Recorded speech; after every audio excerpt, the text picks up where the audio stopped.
Now let's look at online sales support tools. Fulfillment is taking an order and getting it out to people. That needs to be as efficient as possible, whether it's online or through a phone operator or in person. And you want to make sure it ties to other systems. One of the things that's raised our expectations over the last 10, 15 years, 15 years ago, when you ordered something online, it wasn't necessarily tied to inventory. And you got an email a week later saying, hey, we don't have this in stock. It's like, no. And now we expect when it says there's 3 in stock, that means there's 3 in stock. And when they say we're shipping your order now, that means you're shipping your order now. So you want to tie those systems together as best you can.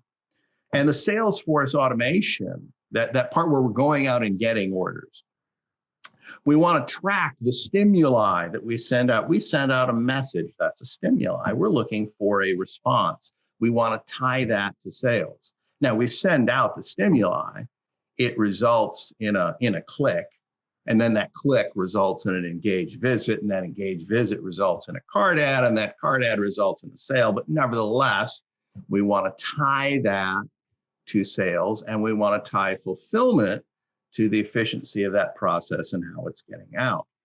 Essentially, what we're talking about is CRM, customer resource management. So we're integrating marketing, sales, and fulfillment because the customer doesn't realize we've got all these split systems which seem like split personalities if they don't work together.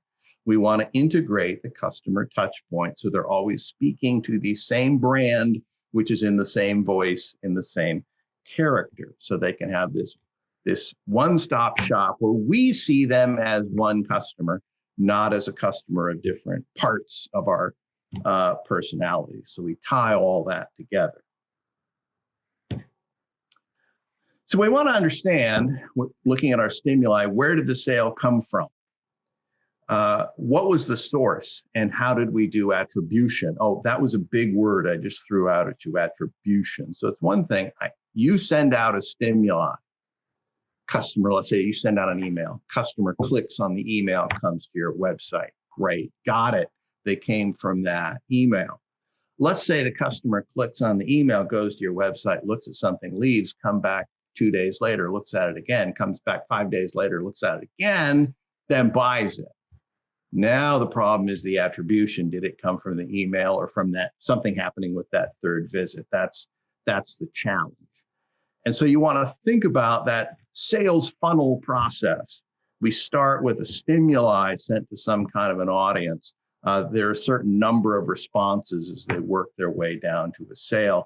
We want to think about how we understand that and come up with a way to measure it, even if it's wrong.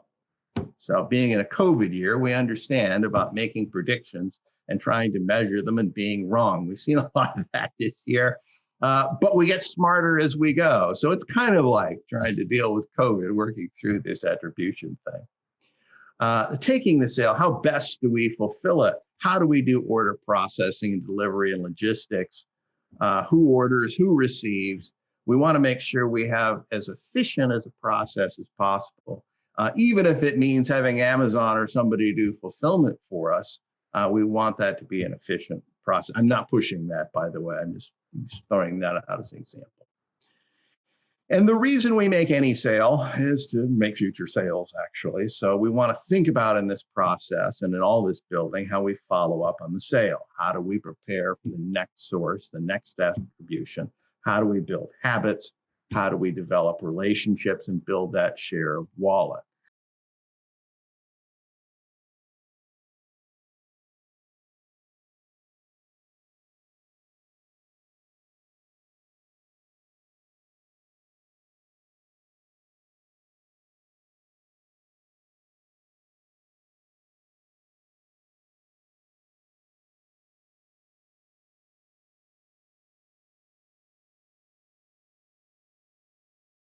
So whoever answered yes, would you be willing to share what's working for you? Yes. So what's working for me is using a third party through the CRM. So I don't have to be too involved in the actual order fulfillment process. I do get a notification once